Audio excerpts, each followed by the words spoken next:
Every week we have Moral Maze, a bit of alliteration for you there, where we discuss life issues, sexuality issues, issues of morality and ethics, the things you're not meant to talk about on other networks. Because, hey, why not devote entire hours to something really boring about the Senate and Senate reform? Because we're all so interested in that.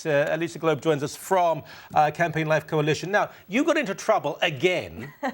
Now, we may argue on, we may disagree on this, but we're going to show a video in a few moments' time.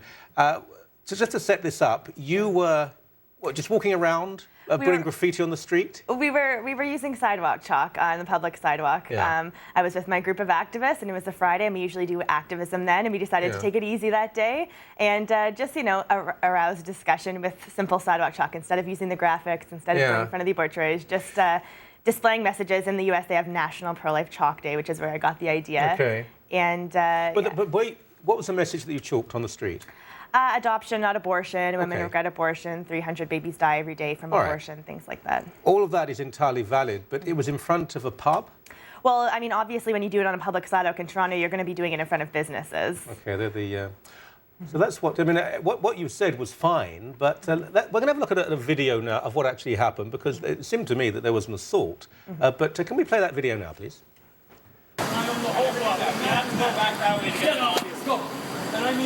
And I mean go now. You're the other side. They have to walk this way. They have to go this way.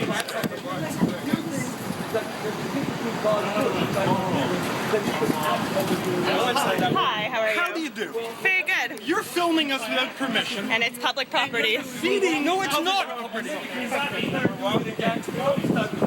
Walking back stop? You're not walking, standing still. Yeah, because you guys are yelling at us. You don't have to engage with him. I just want to make sure nothing violent happens. Yeah, don't worry. This is violent. That's Touch me? unfair. Call 911. Call 911. That's right. Who touched you? Hey, don't touch me. I did not. I did not touch you. Now, I've got to tell you, what he did was wrong. I mean, did he actually hit you? He didn't touch me, no. I ducked out of the way, and then there was a man who, like, automatically stepped right in. Okay, So. but he was trying to. Oh, yeah, yeah.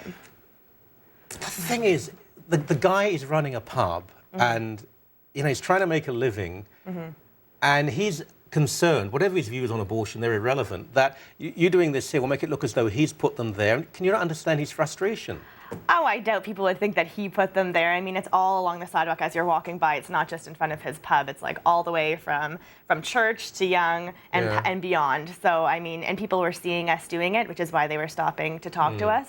And no other business owners got upset like he did, and it was all in front of, you know, all different types of businesses. So, I mean, if you're going to be doing pro-life activism on the streets of Toronto, it's bound to happen that you're going to do it in front of businesses, and that's our freedom of expression, of demonstration. We have that right to do it on a public sidewalk, and so it's something that he has to deal with. And it certainly doesn't mean that he can assault a young woman. No, that was completely unacceptable. And did you call the police? I did call the police, and I talked to a sergeant on the phone, and he basically informed me that because this man didn't actually touch me, he didn't do anything wrong, and if I chose to do pro-life activism in and around his pub again, then I would be in trouble for disturbing the peace, because I now know how this man reacts. So he wouldn't get in trouble for assaulting me, I would get in trouble for... The cop's either lying or he's a moron, because to do that is assault. Yeah, I mean, I guarantee you, just to do that is assault. He doesn't have to have hit you. The fact that you ducked and you avoided the punch doesn't mean that he's innocent. Absolutely. But the cop said you'll be the one who will be charged if you did this again. Yeah, and I think that this man is a wealthy business owner. I'm sure the cops in Division 51 know him in downtown Toronto. So, you know, it's just one young woman disturbing the peace over a controversial issue to a wealthy business owner. So, you know, there's some bias there. You'll be upset with him, but I've got to say, I do see his point of view to an extent. When it's not a level playing field, you know, abortions, they're killing unborn children. You can't be within 50 feet or 50 yards sometimes of these places. Pro-lifers are treated badly by the cops. They're often actually hurt by the cops on purpose. I've seen this myself. But in this case, he's just not part of the debate, the guy. You know, I just wonder if it's a good thing to do this and provoke him. He's not going to be a fan of the pro-life cause probably after this. Well, I think judging from his reaction, there was something deeper there. Like, it wasn't just he was angry about his business. He he was riled to the max. Like, no, I've never seen. Like, other business owners came out and said, you know, what are you doing? Okay.